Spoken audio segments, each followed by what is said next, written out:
Focus. Ideate. Innovate. Enable.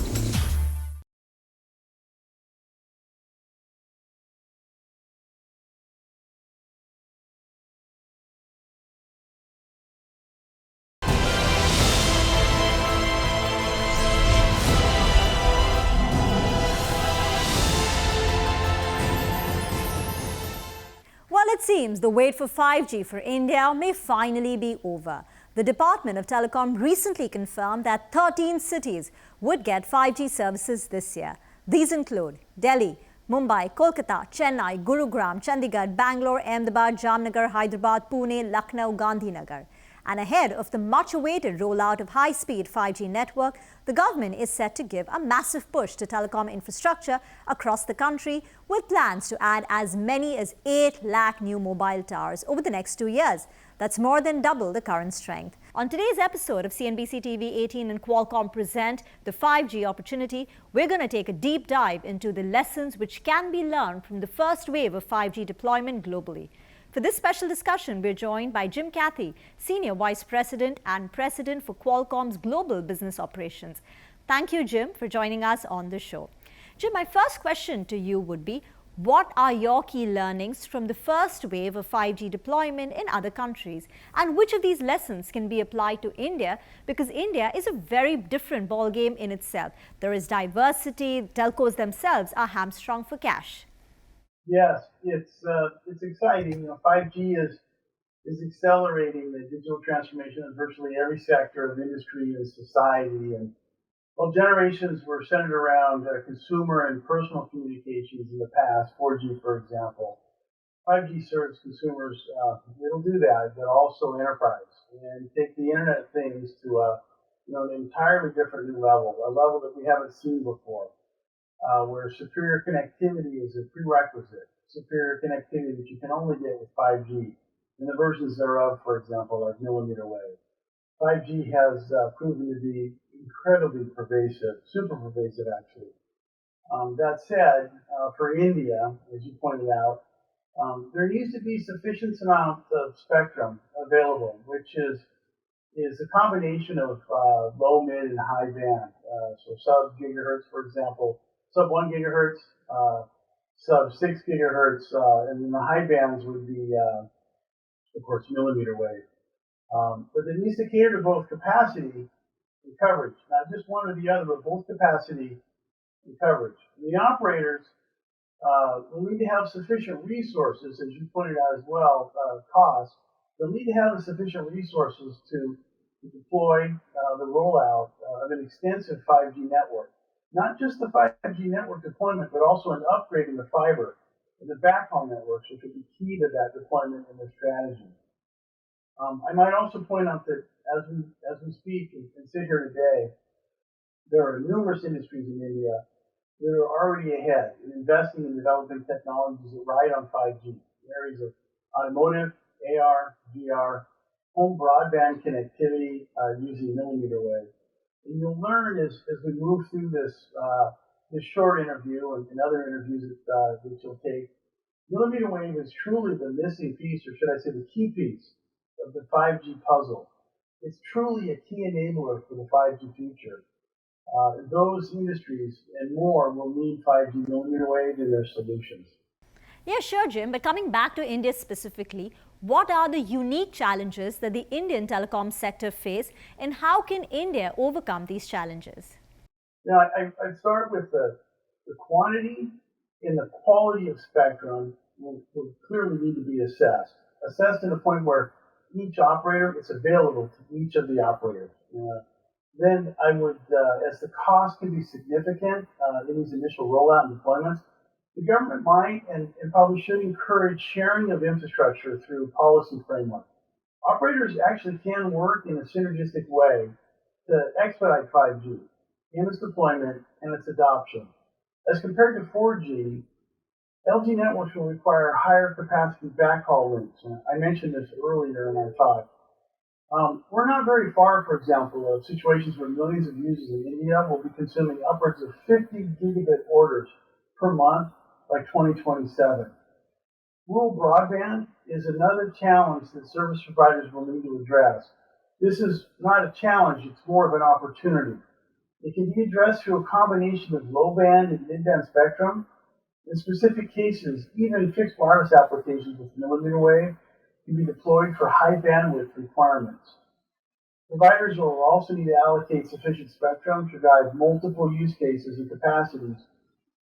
These use cases and these capacities with plans for, I'd say, at least for the next 10 years to justify their investments. Okay, interesting point about future planning. In your mind, what are some of the best practices and strategies which bring about a successful rollout? Leverage the government initiative, the Production Linked Incentive, the PLI. The combination of PLI and the 5G O-RAN in vRAN architectures, it presents a great opportunity to Indian companies to be global suppliers of 5G equipment for public and private networks. India needs to be part of the global ecosystem to take advantage of the economies of scale. This requires alignment of the spectrum bands and the services, which for the most part is there. Okay, so Jim, as you said that India needs to be a part of the global ecosystem so that it can leverage the 5G infrastructure for the world, and PLI, the O-RAN schemes are great steps that the Indian government has taken. What else can India do to create the 5G infrastructure which can be made by India but made for the world? Now take advantage of the markets that are already growing at rapid speeds. Take advantage of the industry leaps and advantages in industry. For example, 5G private networks for enterprises, it's a large growing opportunity globally. The India companies can take advantage of that. They can leverage that infrastructure and they can leverage those global standards and those scales. Industry 4.0, there's lots written about this. 5G feeds it. 5G is the enabler and millimeter wave is an accelerant. 5G infrastructure will help drive new use cases and applications. 4G unleash new cases and applications, and 5G will enable a much wider set of applications. When 5G is in the country of India, it's a big test bed. It's not just a lab anymore. It's a big, very active test bed that could be used to leverage new technologies that could be taken outside the country of India. Thank you, Jim, for joining us in this discussion and sharing your valuable insights. With that, it's time for a short break, but don't go anywhere because on the other side, we have an exciting panel of guests joining us to discuss the way forward for 5G in India.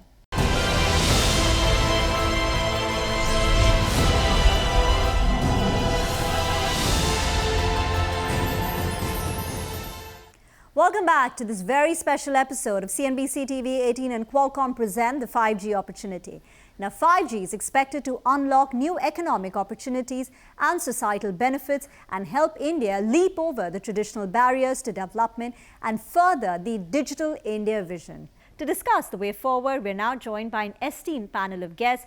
Dr. Theo Singh, the Head of Network Solutions, Strategic Network Evolution Market Area, Southeast Asia, Oceania and India at Ericsson.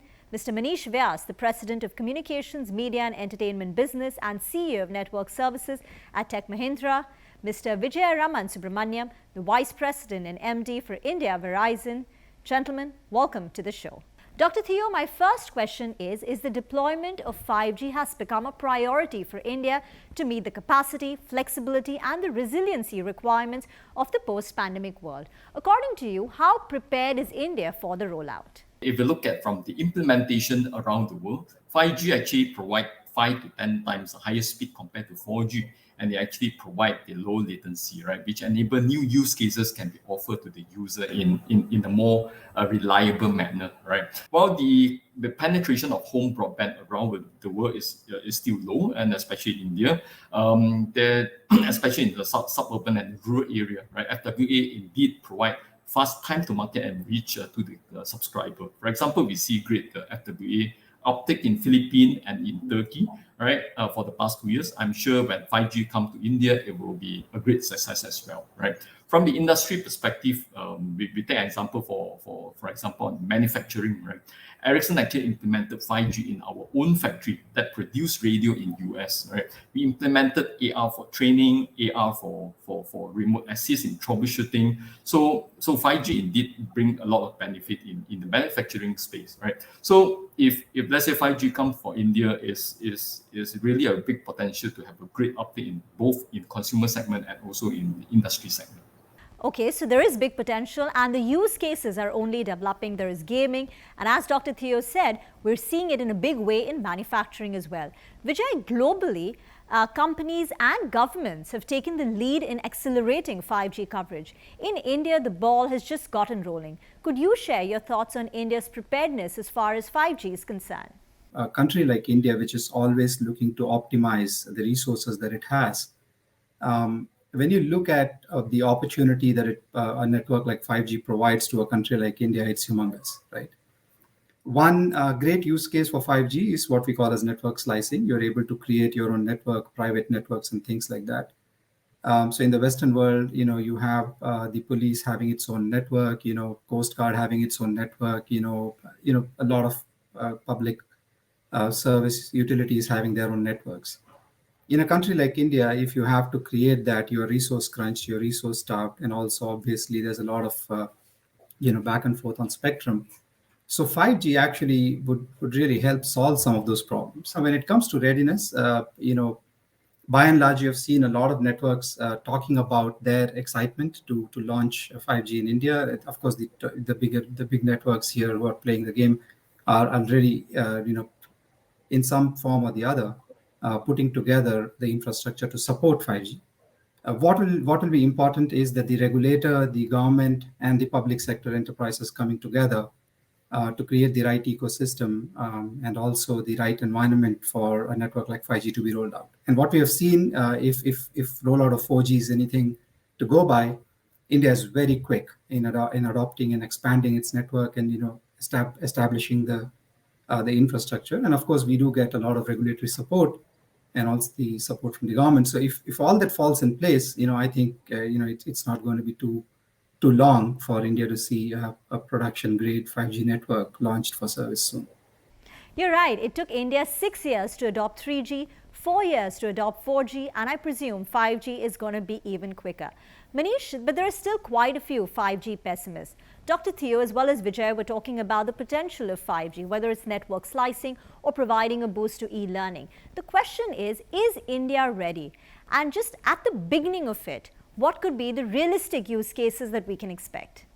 I think 5G and the networks and the service providers are going to be at the very foundation of this massive, explosive, innovative growth that the world will see.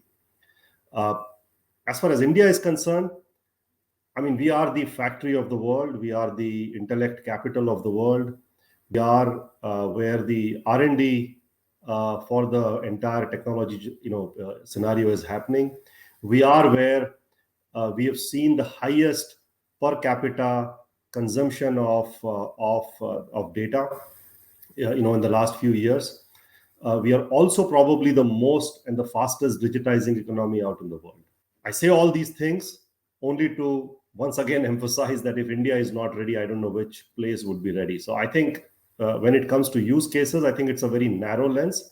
I think the way we live, work, and play is changing and will continue to evolve and change very rapidly, thanks to the innovation that will happen in this ecosystem with the telecom service providers, with the technology providers like Ericsson and others, and with several people who will come together to integrate, to realize the full potential of this platform. So let me take you up upon that point. The telecom operators will be at the foundation of this ecosystem. But Dr. Theo, telecom operators in India are hamstrung for capital, and 5G deployment is going to require an enormous amount of capital. Can you talk about the strategies telecom operators are likely to use to fill any gaps in the ecosystem? If we look at the whole business case itself, right, the cost per gigabyte delivered by the 5G is actually much lower compared to 4G and 3G and the earlier generation, right? So if we look at some of the sort of a cutting edge technology, for example, when we have a 5G, we typically launch it, see operator launch it in the mid band, for example, 3.5 gigahertz, and also the high band on the 28 gigahertz, right? So when the frequency is, of course, is higher, then the coverage will be smaller. But then good thing about this sort of a mid band and high band will come with massive MIMO technology, right? By using the beamforming technology, by using more antenna element that actually able to sort of stream those radio wave towards the user, then provide a higher bit rate, and subsequently it will actually give a higher capacity to the overall system, right? So massive MIMO technology is one, and also operator also try to use the existing spectrum. For example, they do dynamic spectrum sharing between the 4G and 5G, so that they actually launch 5G using the existing spectrum rather than deploying the new spectrum, for example, mid-band or high band throughout the nation, so that you get a fast time to market to roll out to a 5G nationwide, right? So in short, the whole ecosystem on 5G, from the radio perspective, because of massive MIMO, it provide more capacity, right, to reduce the cost per bit in those high capacity area. In those not so high capacity area, operator can leverage on their existing spectrum to dynamically share the spectrum with 4G and 5G using the existing equipment. So in that sense, operator actually is more affordable to roll out 5G. Manish, coming next, which verticals do you think will be able to use 5G as a key differentiator? We've spoken about manufacturing, gaming, education. Even in the automotive sector, a self-driving car perhaps can be a reality with 5G. Your thoughts, if you could provide just some more nuances to the verticals which can use 5G to add that extra value, and the outlook for India. No, I would definitely concur with Vijay on the verticals that he mentioned. Manufacturing clearly is seeing tremendous traction. But the one that we also believe is going to change dramatically is healthcare, right? Particularly the provider market, the hospital systems, the diagnostics, the procedures. I think with the advent of the tenets of 5G becoming more real, with innovation happening on the devices side, with a lot of embeddedness happening of the core software and the underlying technology that is needed for interfacing between hospitals, equipments, people, remote sites. I think the kind of work that is happening in that space is also going to be mind-boggling. And we at Tech Mahindra are, while addressing the 5G needs across 7 different industry segments, we clearly are excited about healthcare, manufacturing, oil and gas, with what you can do from a cost standpoint, cost avoidance standpoint, as well as from a safety and hazards standpoint. I think like I said earlier, we have not even written the first chapter in terms of what can be achieved with a combination, not just 5G alone, but with a combination of 5G and whole host of new set of software technologies out there. Vijay, what is the status of private 5G networks in India from a consumer standpoint? What is new and different with 5G? Yeah, so I think, from a private network point of view, that's one of the biggest use cases actually for 5G when it comes to the industrial adoption of 5G and also adoption by large enterprises. So if you have many of our customers are adopting that. A classic example would be if you take a large enterprise, like a port, for example, which is managing, logistics and also making sure that, the shipments are going in and out on time, and the number of people / number of equipment / number of processes and systems that they have to manage a large scale operation, you can imagine that they need a low latency, high throughput, reliable network across the wide area of the port where they operate, right? So that's one example of a private 5G use case for one of our customers. The others are examples like Dr. Xiong said in manufacturing and others. So there is a lot of adoption to private 5G, primarily because, like I said, it's extremely reliable. You get low latency, high throughput, and more importantly, it's also very secure.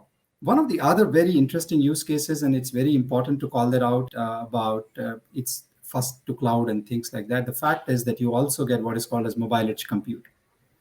And mobile edge compute opens up a plethora of use cases, right? So you actually are now able to do a lot of processing on the edge, very closer to where you are on the cloud, and the low latency network provides you the ability to actually do it near real time. So you're talking about your analytics, you're talking about, computer vision kind of use cases, which can be done, on the edge of the network, which is extremely useful. So a lot of use cases coming up. One of the other things is, of course, the stadiums and sports arenas. Verizon has a tie-up with NFL, so you can actually a Verizon customer can watch a game and an American football game using 7 camera angles simultaneously. It was not possible so far on 4G, but it's enabled in 5G. So there are a plethora of use cases when it comes to industrial adoption. When it comes to consumers, we spoke about AR, we spoke about VR. In generally, what we have observed is that when the network comes out and it opens up the possibilities, the use cases start, emerging. What 4G has done to the whole gig economy, we can only imagine, 5G taking leaps and bounds forward in terms of the use cases that it will offer to consumer and retail customers of 5G. And one of the most important use cases, of course, is that you actually can have a reliable broadband, wireless broadband solution, and that's one of the examples that's live and kicking. Dr. Theo, Manish, Vijay, thank you very much for joining us in this discussion. And with that, it's a wrap on this show. Thank you for watching.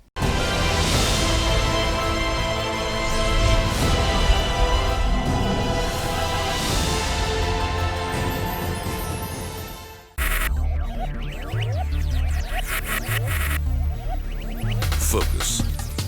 Ideate. Innovate. Enable.